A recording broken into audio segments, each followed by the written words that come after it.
2017 is the 75th anniversary of Executive Order 9066. On February 19th, 1942, following the attack at Pearl Harbor, President Franklin D. Roosevelt authorized the Secretary of State to designate certain areas as military exclusion zones, clearing the way for the forced removal and incarceration of 120,000 Japanese Americans. Even though 60% of the internees were U.S. citizens without any constitutional judicial process, they were trucked en masse to regional processing centers and then to internment camps scattered throughout the America West.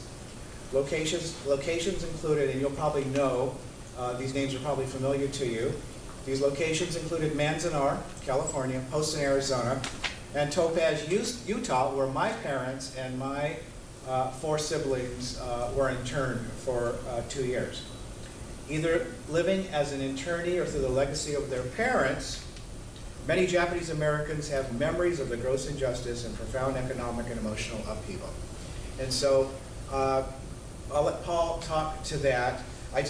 In terms of an introduction, Paul was born in Berkeley and raised in the San Francisco Bay Area. He is a senior photographer at the Sacramento Bee since 2003 and has covered local, national, and international events from Vietnam to Iraq and 7 Olympic Games. He has garnered numerous awards, including the Pulitzer Prize, Shared Pulitzer Prize for coverage of the 1990 Loma Prieta earthquake, Pictures of the Year International, and National Press Photographers Association.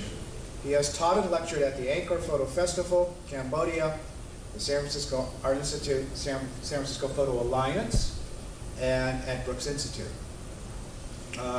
And I'll let Paul explain the process, but his project has been going on since 2005.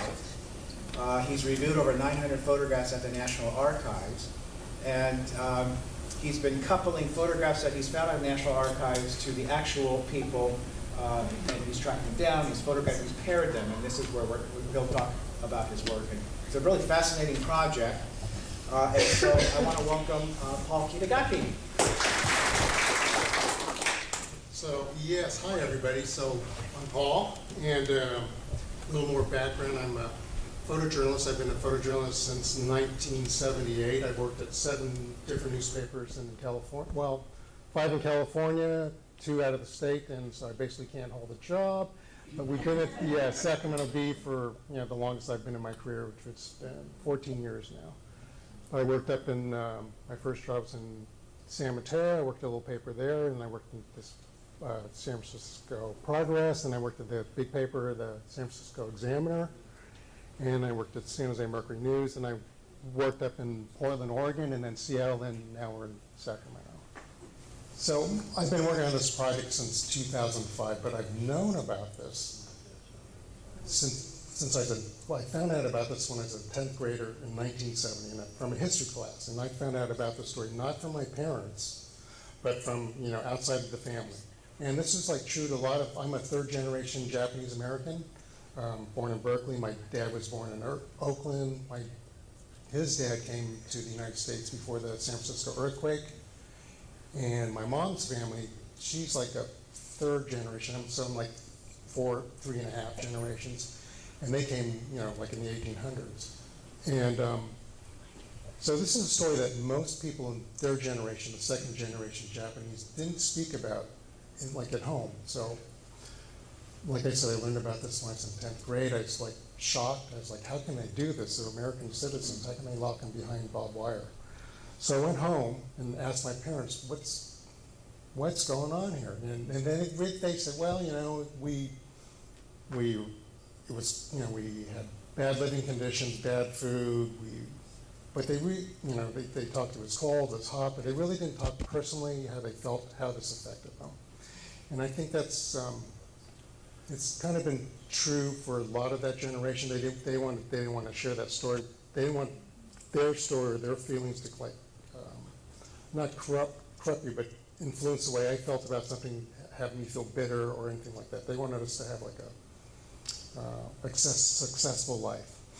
And so if you can imagine, from Moss Landing to Carmel, all the people living in there. So I kind of did a little Google thing. It said like about 112,000 people, right? It could probably be more. That's off like a 2010 census.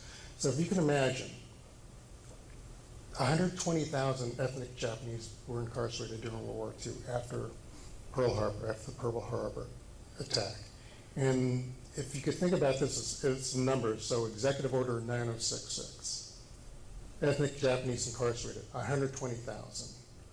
My family's, everybody was given a tag number. So the Kitagaki family tag number was 20247. So everybody had to wear a tag. That tag went on their luggage. They could carry two luggages per person. They had 16 temporary incarceration camps. So a lot of those were like set up for temporary, for like at racetracks. Tan Fran was one of them in the Bay Area. That's where most of the Bay Area people went. Santa Anita down in LA. Pomona, Salinas, we had the fairgrounds here. So they're spread out throughout California, Washington, and Oregon. And then after that, then they had 10 permanent incarceration camps, which is the one that Rick mentioned, Topaz, this is in Desert, Manzanar, we have in California, Tule Lake, we have in Northern California, Hard Mountain in Wyoming, and then there's Colorado, there was Amachi. Arkansas had 2 camps, Roar, and then actually Arizona had 2, Poston and Gila River. And there's also 27 Department of Justice internment camps. So I'm just going to show you a little bit of what I've been doing. So I've been photographing, tracking down the identities of these historical pictures that are in the National Archive. There's over 900 pictures that Dorothea Lange shot, but there's many more thousands. There's an entity called the War Relocation Authority, and they were in charge of creating the camps and bringing all the Japanese Americans into the camp and administering the camps. And so they created a photographic unit to document this. Dorothea Lange was one of the photographers, and she worked for them for a little bit. A lot of her photographs, if you went into the archives, there's their handwritten things saying impounded. They didn't want her photos getting out. And there's a lot of other photographers that worked for them. One was Clem Albers, who actually later on after this, he was a San Francisco Chronicle photographer for years. And there's many other photographers. So they created this body of work which documented the camp. So I've been trying to search for the identities of these people, of my relatives, and so sorry. So what happened was, when I started as a photographer, my uncle told me that Dorothea Lange had photographed her family, and she's like one of my heroes.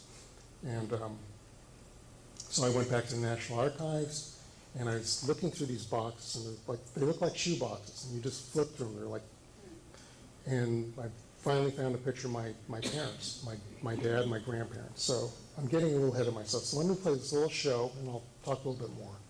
You know, Paul, I'm just going to heckle you for just That's a moment fine. before I dim the lights.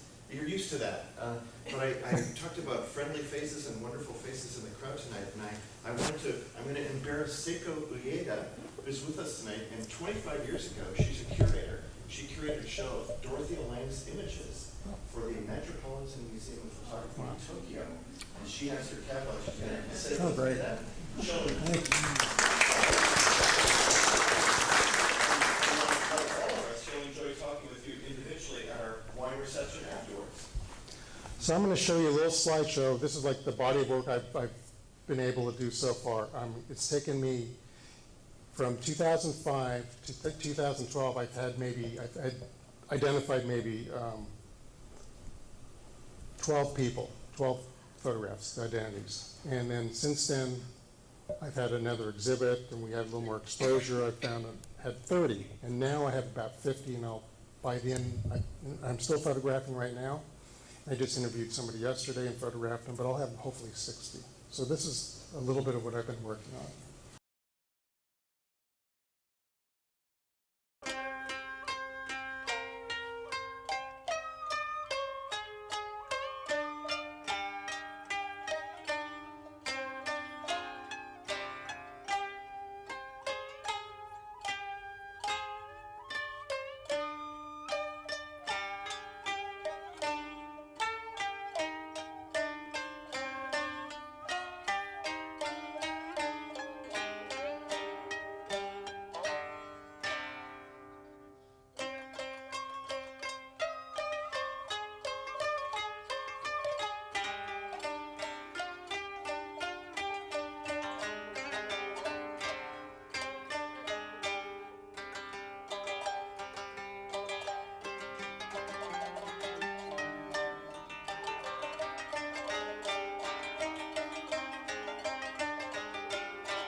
So what I wanted to do was, when I was going through the National Archives, I saw these boxes of all these faces staring up at me. It's always haunted me. And this was in 1984, so this is a long time ago. And throughout my career, I've done different stories for the newspapers on the Japanese internment, but I wanted something that spoke to me, because I saw these faces staring up at me from the archives, and I want to know their stories. So my hero, Dorothea Lange, she, like I said, my uncle told me that she photographed the family, and that's her working in San Francisco. And then this book came out, which was called Executive Order 9066 by the California Historical Society in 1972. And this book was like the first time that I'd seen the photographs of the internment. And it was put out by Dorothea Lange's assistant. He came across the photographs while working with her, and he got a Guggenheim to create an exhibit and create this book. And so this book was kind of like my Bible. So you can see it's pretty tattered, and I have all these, but the people, those photos, those stories, those pictures in there were like, for me, were like the iconic images of the Japanese internment.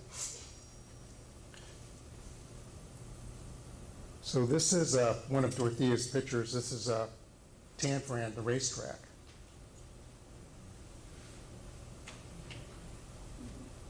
And that's San Bruno Mountain in the background. Those are the horse stalls. A lot of people, when they first came, they had to stay in horse stalls. They just whitewashed them. They had these bags that they were given straw to fill to use as mattresses.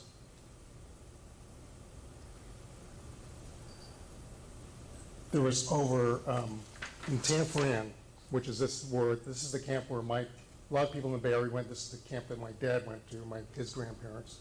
My grandparents, my dad. It opened on April 28, 1942, and it closed October 13th, 1942. And at the peak population, there was 7,816 people who lived there. And then after they closed this camp in Tanforan, they moved most of the people moved to Utah, to Topaz. Oops. So that's a news rack from in the Bay Area.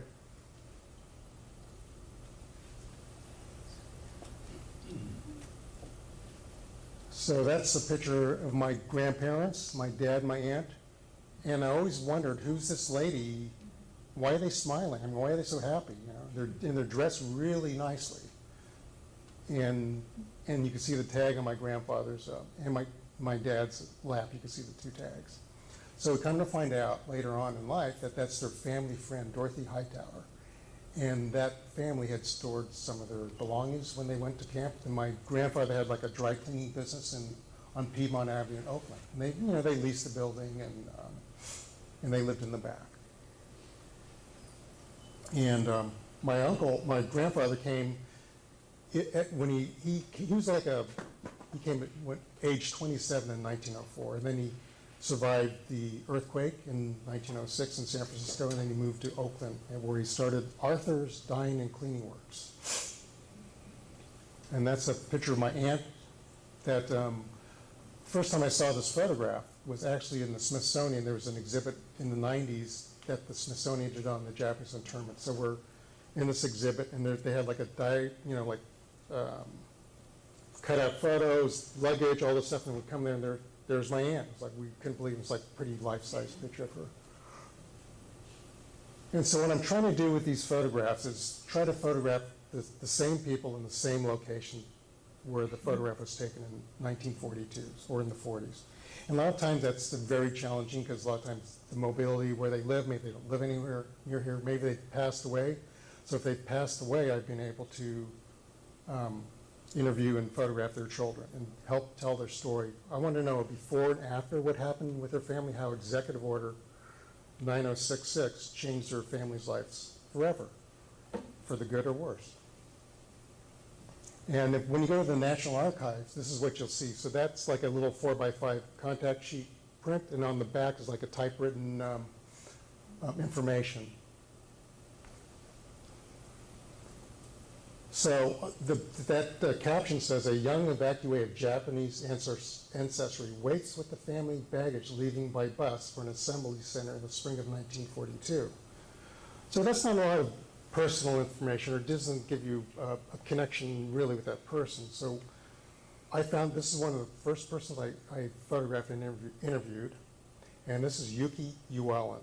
And so what she said about that day, in that picture there, she said her mom got her this red corduroy outfit, and that's what I'm wearing.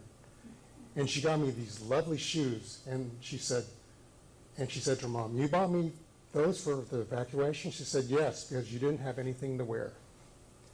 And this is Yuki today. Well, this is 2006. This is in Manzanar. And she hadn't been there. She was 2 years old when that first photograph was taken in Los Angeles, the Union train station.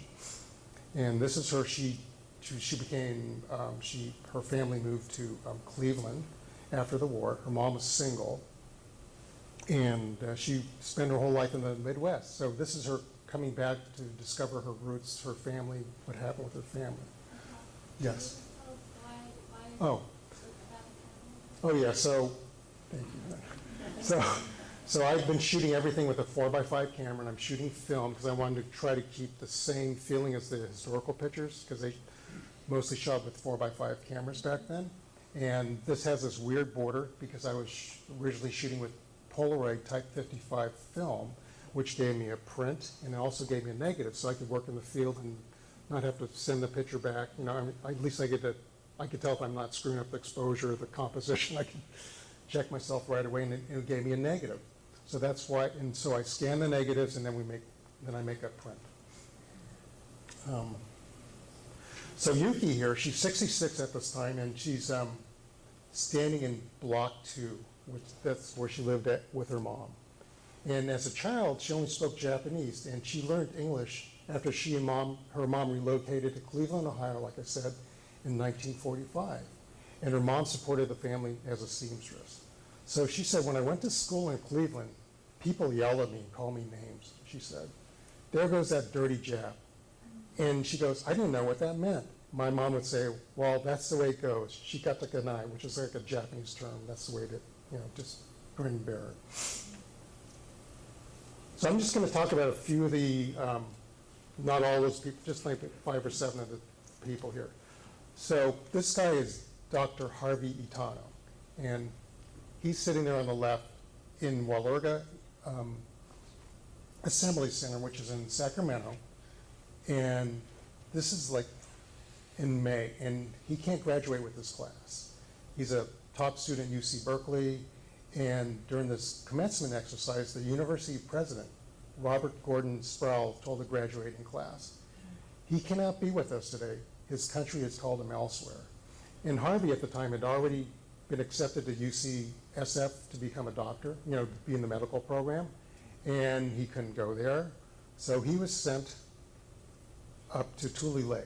And his dad, which was really interesting, his dad came to the United States early in his life. His dad went to UC Berkeley, and studied. And his dad, he grew up in Sacramento.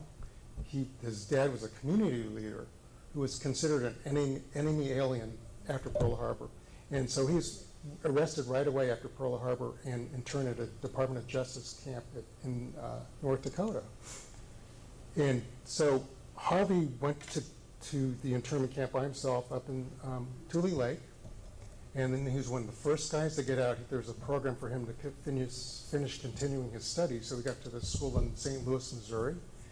He became a doctor, and then after the war, he went to work with Dr.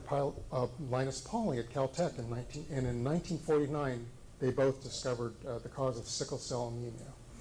So throughout his career, he was very, he just did all this research. And he was the first Japanese American elected to the National Academy of Science. So after working at Caltech, he went to work for the federal government in Washington, D.C. And then after he spent the 20 years there, he came back to UC San Diego, where he finished doing research until he retired. And he was kind of he wouldn't talk about himself. It's kind of like the Japanese generation. They don't talk about themselves so much.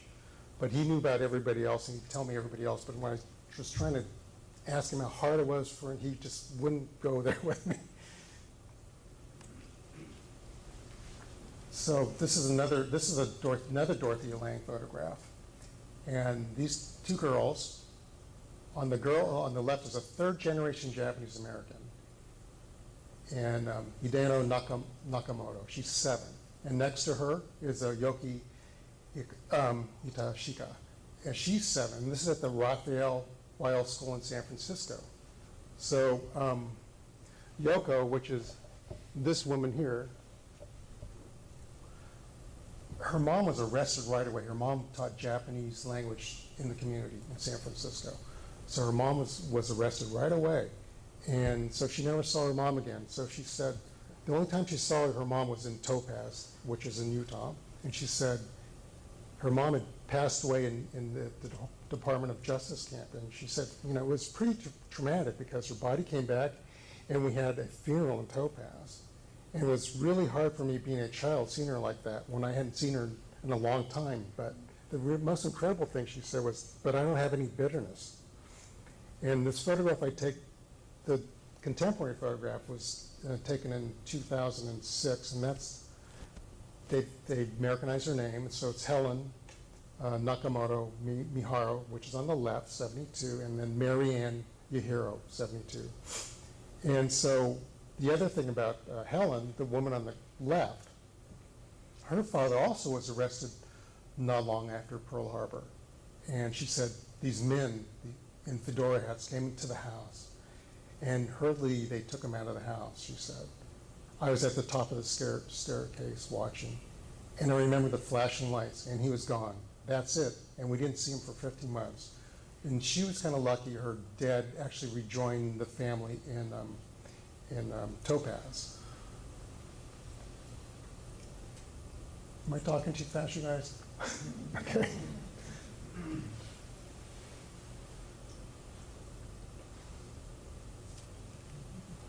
So this photograph took me, somebody gave me a contact of one of the guys.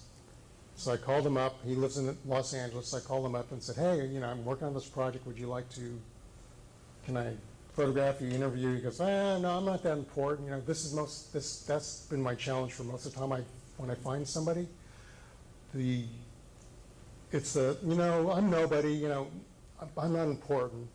And so it takes me convincing them, yes, you are important because you have this story about what happened with you or your family. And you're the only one who can tell it. I can't tell it because I didn't experience the camp.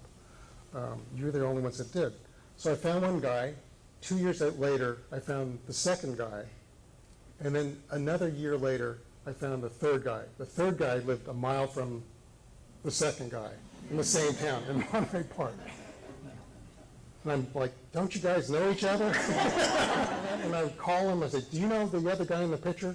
No. And it's like, but they, eventually when I had them all together, oh yeah, they knew each other. It's like, it's so frustrating. So this photograph was taken in Hard Mountain. And these guys were a member of the Boy Scout troop, so 379. And every morning they would raise the flag, and every evening they would lower the flag.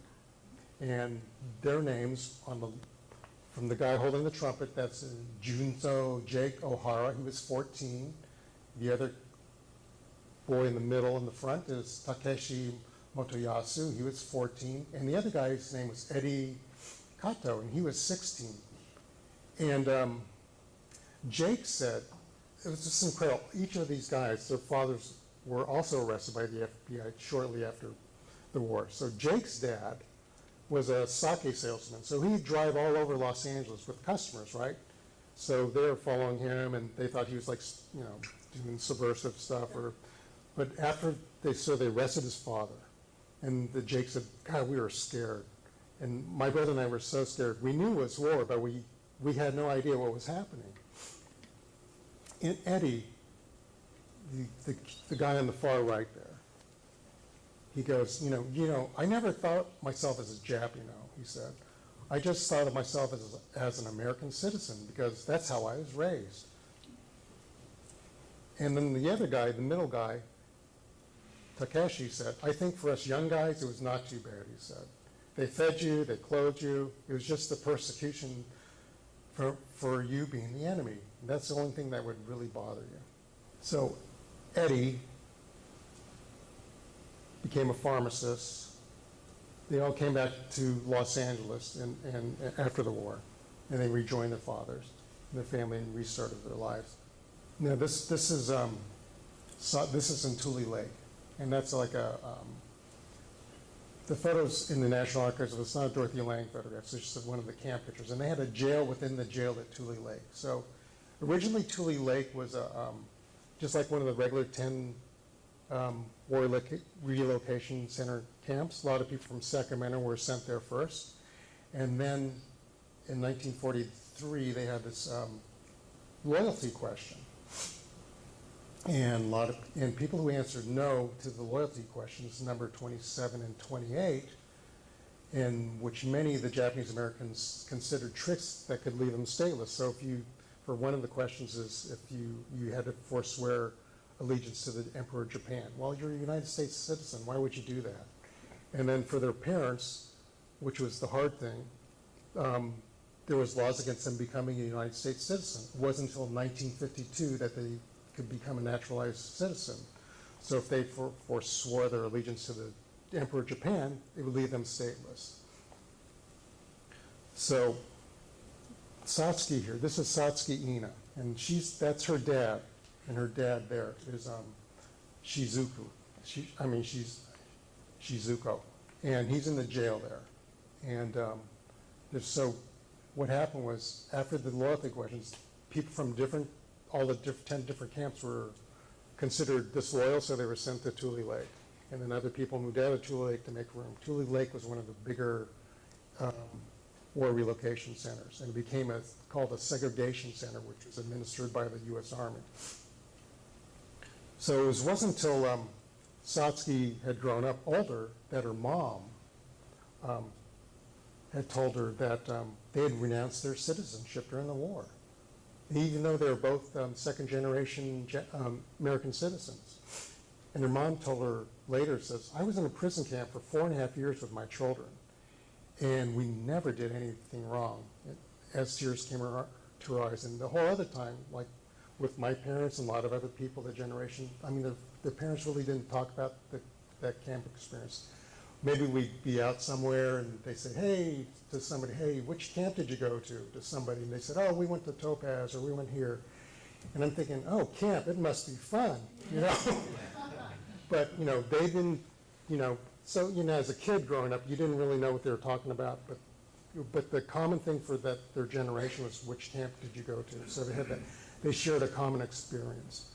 But I wanted to find out more than just, camp and fun. I wanted to find out how did it shape their lives? How did I get to where I am? How did they support me with all and my grandparents support me through all the suffering, and a lot of them felt shame, suffering, the dignity.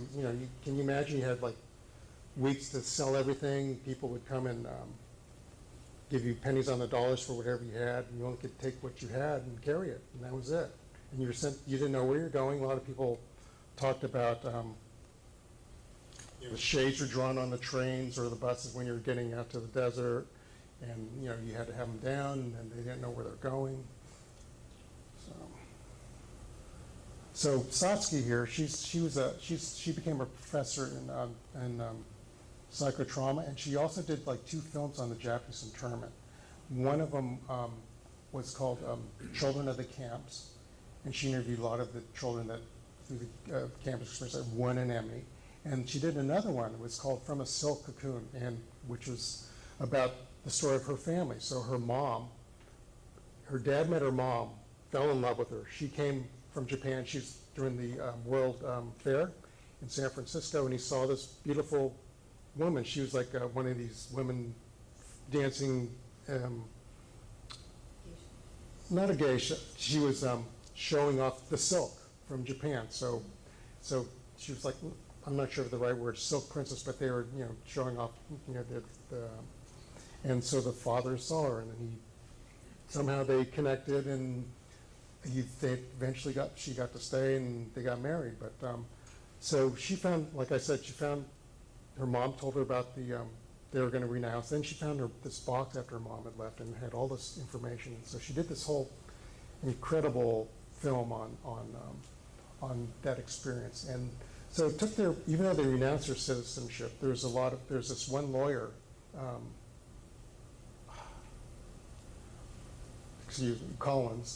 Wayne Collins, and he helped a lot of the Japanese Americans who had renounced their citizenship get it back after the war. And a lot of people who voted or said no, sometimes it was maybe there's within the family, some people didn't want to vote that way, but you had to go with whatever your parents or the elderly wanted to do. So this is another Dorothea Lange photograph. This is Reverend Sho Naito. He was 54, and he's locking up this temple in Florin, California. It was a big farming community just in Sacramento. And so just before the war, he had sent his wife and 2 children back to Japan, to Kyoto, where the family temple was. And after Pearl Harbor happened, they got stuck, and he was stuck, and he went to different internment camps in the United States. So after the war, he had to borrow $900 to get his family back back to the United States, 5 years after the war ended. And actually, in Kyoshi here, when they came back, he didn't speak any English. He said actually during and after the war, they didn't even know what happened to their father. And their father had left camp at one time, was in New York. Later on in life, he was the head bishop of the Buddhist temples on the West Coast in the United States. It was a pretty big deal. And so there was no communications for years with the family and the father. And Yasuko, who's his sister there, she said, she said after the war we had nothing to eat. We had not only food, we didn't have matches, we didn't have salt, we didn't have sugar. So she said, there's no matches, so you had to start the fire the old-fashioned way. And he ended up coming back. They're relearning English. He ended up going to UC Berkeley, and then he ended up working for the federal government for the ATF in San Francisco. This is one of my favorite photographs of May Yanagi Farrell. This is in Hayward. Dorothea Lange was just she was able to capture, she was able to capture that human spirit in everybody. I don't know how she did it, but. And a lot of times when there's, most of her photographs don't have names. I always remember reading somewhere that when she was photographing in Manzar, they were giving her a hard time because she wanted to get somebody's name. She would have somebody helping her, trying to get names and stuff, and they would just push her along and just not give her access, and just, she had a hard time working. And I also read another story about her that in Woodland, California, there's a bunch of photographs of people going onto the trains, boarding trains. And there's a story about her that she'd seen all this upheaval, and it just really affected her health and her, and it just really hurt her. So this is May, and she said about topaz. She goes, man, the thick dust was everywhere at Topaz. It was everywhere. I mean, maybe 4 or 5 inches.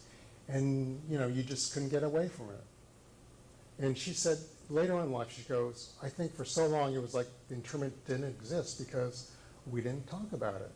We were too young to understand what was going on and how to deal with it, the internment. And her father had started a nursery in Hayward, California. It was called the Meekland Nursery. And they had a caretaker who was supposedly taking care of it for them, while they were gone at the internment camp. But when they came back, the guy had sold it from under him. So her father was really kind of bitter. He said, my father felt the injustice of the internment, and my older siblings really felt the injustice of it. But, you know, we just didn't say anything about it. They just didn't talk about it. And this is Jane Yanagi. That's her sister. So this is Jane right here. That's her mom pregnant. Jane lives out here in Carmel. And she's almost 3 years old there. And she's holding her pregnant mom's hand. And her younger brother, who her mom's pregnant, Yoshio, was born in a horse stall 2 weeks after they arrived at Tan Fran up in San Bruno, California. And her dad, he had come in the 1920s through Mexico to get to the United States. But, you know, at Tan Fran, Jane said, we were in the stables. We went to breakfast and they gave us shredded wheat cereal. And my mom said, oh my God, they're feeding us horse food. Later, you know, the family endured the long, hot train trip to, you know, to their permanent home during the war in Topaz, Utah. So they were in this train with the shades pulled down, and Jane said, and I remember that it was very hot. And my mother had marshmallows to feed us. So we got sicker than heck in the train. And then it was in the desert someplace the train had stopped. So the family lived in Block 9. And down the middle of the room, there was a piece of blanket or cloth that was put down for privacy as a barrier. And then they said they kept chamber pots in the closet so they wouldn't have to go to the outhouses outside at nighttime. And Jane, when I photographed her a few years ago, she was 75. She had taught high school. And she was a school counselor after she graduated from San Diego State. And the interesting thing is, she taught U.S. history, she said, but I couldn't talk about the internment, she said. My voice would get all strange, and I think I'm able to talk about it better now. But you know, she said, I was having a hard time being Japanese. Right after the war, we came back, and there's a tremendous amount of prejudice in the Bay Area. The kids tormented us. And she said, I learned this as a kid, that you just can't keep yourself in gloom and doom and feel sorry for yourself. You got to get up, you just got to get up and move along. And I think that's what the war taught me. So after the war, even though he lost his business, her father worked as a gardener at Berkeley, and then her mom cleaned houses. This guy is Ben Kuroki. So he was never interned. He never had to go to camp. His dad worked for the railroads and all through the West. And later in life, he found this place called Nebraska, and his dad loved it. So his dad settled there. So Ben and his brothers, 4 brothers, grew up on a farm there in Nebraska.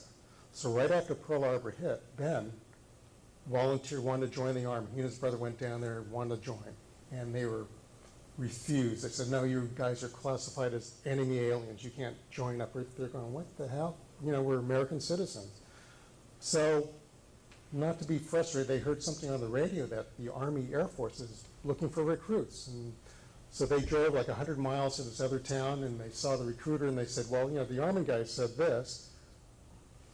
Are you going to be able to sign us up? And the guy goes, yeah, I'll sign you guys up, because I get, you know, $20 for every guy I sign up. So he and the brother both signed up. And, you know, at the time they'd had a lot of menial jobs, you know, cleaning this and that, cook. They didn't want to get stuck there. Ben really wanted to fight. And so he'd hang with the crew. They were training on the B-24s. And he would become the first Japanese war hero. He survived 58 missions as an aerial gunner over Europe, North Africa, and Japan. And he was like the only Japanese American to fly in B-29 bombers during his 29 missions over Japan. And Ben said, you know, I had to fight like hell for the right to fight for my own country. I didn't want to be called a Jap, and I wanted to prove my loyalty. And his other 4 brothers, also from Hershey, Nebraska, would fight in the war. And later on in life, so this picture of Ben right here, so he flew all the missions, like 30 missions over Europe. Shot down, there's a picture of him with the way he got on, which was really into the air, they kept him on the ground. So when his crew, he begged to go with the crew to Europe. He got on they brought him over there, but he was still not in the plane. And then after that, so at this point, the U.S. government was trying to draft the Japanese Americans into the into the army. At first, when the war first started, you're an enemy alien, you can't join. Now they're trying to get them to join. And you guys know about the 442nd unit. So it's an all Japanese American unit that was created, and they fought in Italy and France. And so and that was part of the question 27, 28. It split up families. Some people wanted to join, some didn't. So anyways, they were bringing Ben around to the different camps to show him off and say, let's join up. Later on in life, he became a newspaper editor, and he retired from the Ventura Star. But he started a couple papers in Michigan that he worked in, and so his whole career after was in journalism. And this is an image I've been searching for 11 years. And I just found him like a month ago. Flew down, he used to live in Los Angeles. I found him. Somebody gave me a name at the National Park Service in Manzanar. So I've been looking for that kid, the baby. Somebody's got to know him. He's from LA. Somebody's got to know him. So I've been asking him for years. And then the one ranger said, I think I might know who the name is. So she gave me his name, Walter Suckaway. And I'm like, that doesn't sound spelled right, But I Google it. And usually when when you Google a name, you don't get the phone numbers, you just get like a pay for this thing. He was there with this number in LA and then this number in Texas. So I said, So I called him up, and I found his wife on Facebook too, and I tried to friend her or say, hey, I'm looking, are you? So I call him, are you the guy in this picture? And he goes, yeah. So I go, I'd really like to know your story, your family's story, what happened with you. I mean, it's kind of like a really iconic image of Dorothea Lange that she photographed. There's 4 pictures of this. There's one full length, but so Walter here is like 2 years old. That's his grandfather. And a year after this picture was taken, his grandfather passed away in camp. And then after they left camp, a year after that, his brother, who was a year older than him, died like of diphtheria, and then his dad died shortly after that. So his mom was left to raise him. So he ended up, they came back to LA, and I'm still working on that. I'm still transcribing. Yesterday, this month I photographed maybe 5 other people and interviewed that I'm working on trying to add to this body of work. And the only way I could do this is with people recognizing somebody in the picture and saying, hey, I know who that person is. Like I said earlier, it took me like from 2005 to 2012, and I had maybe like 12 people I had identified. And then we had a little story in the paper. There was the 70th anniversary of the internment. And then we had the story ran the Chronicle too. And then I started getting some calls of other people saying, hey, I know somebody was in the picture, so I started getting more leads on more people. And then by 2015, I had 30 people. And then I had another little exhibit, and there's more, I put like a board up. I'm still looking for more people. And now I almost have 50. Well, I have 50 completed, and then I'll have like another 10. So last week, I was down, this is Manzanar at the bottom. I was putting up an exhibit in Manzanar. So I drove down to Manzanar from Sacramento on the end of March 30th. I'm driving up Highway 50. It's snowing, it's kind of blowing, and then I'm going down the back end, Highway 395 to Manzanar, which is close to Death Valley. So I'm driving down there, and I get to the outlook where Mono Lake is. I open my car doors, it goes, Pew! The wind was blowing so hard I didn't realize that. So when I got into Manzanar, it was just blowing. It's like dust is everywhere. It's just blowing sideways. I try to open my door, and it's like it wants to take my door off. I find out from the ranger it's like blowing like at 59 miles an hour.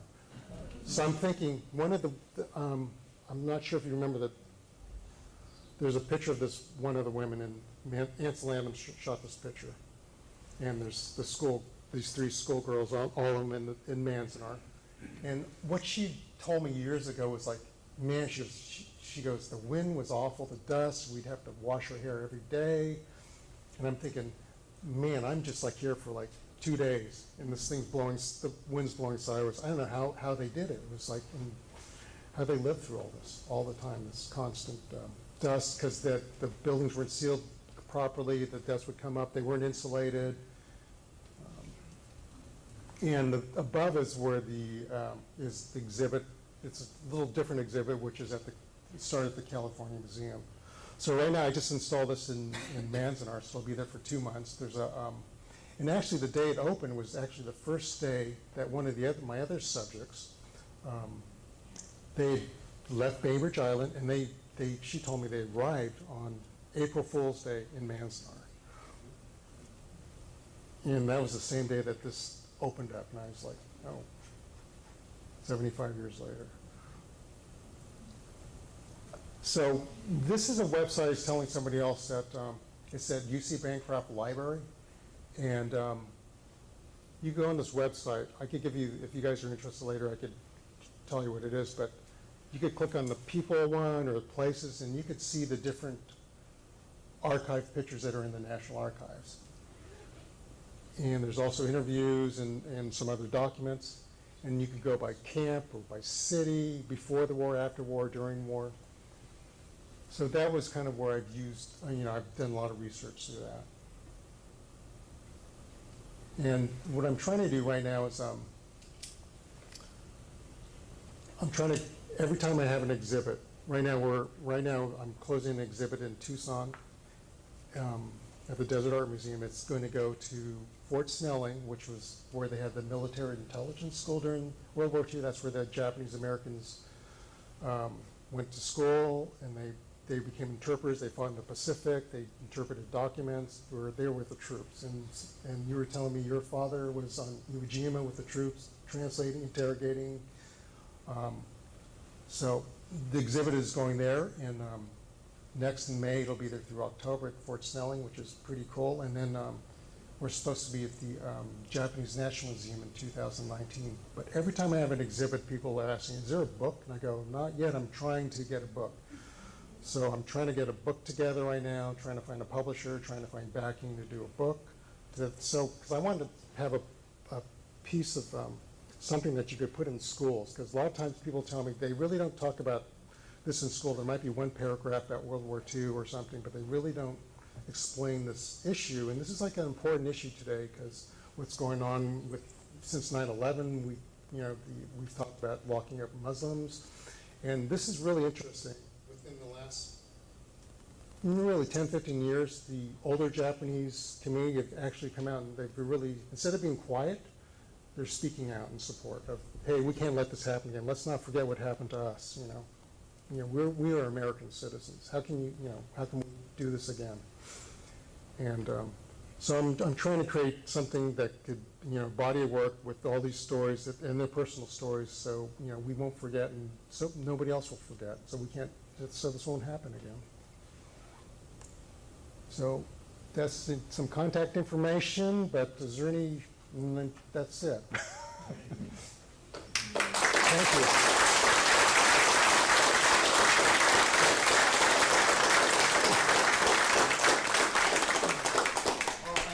Thank you. Do you guys have any questions for Paul? We're going to have an opportunity to go upstairs to the gallery where you can talk with Paul in a more intimate setting. But do you have any questions that you'd like to share, or any kind of observations or stories you'd like to share of the internment? Well, you said that when you were interviewing people, you asked about whether their feelings were good or bad. Was there any that was good? Yeah, well, it's really, there's about 7 people I've identified, and it's, when I first started this, I'd find somebody, and it was really hard to get them to participate, It's like, like I said, it was like, oh, I'm not important, or I go, but you are, and you're the only one who could tell that story. So it's taken me to break down that barrier and have them trust me so I could tell their story and photograph them. And then when I come, they think I'm just going to bring my little, we're done? I go, no, it's going to take me at least an hour or more because I got this big camera and I'm trying to create a photograph that kind of matches the feeling that the photograph that you were photographed in. Yes? Don't forget about how you audio and video. Oh, yeah, I will. Big piece of this. So, so that's one part of it. So also, and also all these interviews, like I said, so I want to make sure everything's accurate. When I first was starting this, video wasn't a big thing, so I was recording all the interviews. Now I'm doing video. So then when I tell them I'm doing a video, they're like, but it's not bad. I just want to make sure that everything we have is correct. It's the same as the audio. And I'm telling you now, people need multimedia stuff. They want to see a little video clip. So what I want to do with the exhibit right now is, right now you can see it on the, well, here, let me just throw it back. You can see it on the wall, right? So you can see a text panel, like a before and after, what happened to their lives, what their lives was before the war, or before 9/11 and after. Well, what I want to do with all these interviews is create one piece that you would see that would loop on a video screen. You could actually hear that person speak. You hear the timbre of their voice, the motion out of their voice. So that's what I'm trying to work on too. That's another thing I'm trying to work on. And it's really amazing. Like some of the people I've interviewed, I've brought up things that they hadn't remembered for years. It was very emotional for them, very hard. And I felt really bad when I was interviewing them and asking these questions. But afterwards, he still calls me up all the time. Yeah, but he goes, thank you. He just says thank you because he remembered more things that he hadn't thought about, and he was able. We're sharing those, so we're trying to humanize this instead of you guys being a number or a photograph. This is like something that's humanistic and kind of personal. I'm not sure if I answered that right. You want to head upstairs, and we can talk with Paul some more. Fantastic. Maybe you have one more question? Yeah. Can you tell us more about the website, the JARDA? Oh, yeah, the JARDA. So if you just go JARDA, Google that, and it's .org, or just put JARDA and put Japanese internment. It's a UC Bancroft website. And it'll come up like this. There's another really good website. It's called DENSHO, DENSHO.org, and they're based in Seattle. They've collected a lot of oral history, and they're kind of like the guy who started is Sansei like me, third generation Japanese. He worked at Microsoft for years, and he made some money, and then he quit, and then he started this nonprofit. So he's able to catalog, or like from different sources, and it's like you could come to him and you could see it there.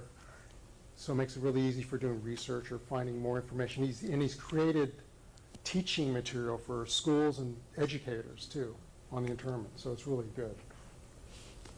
Great. Well, thank you very much, Paul. And I'm looking for more people.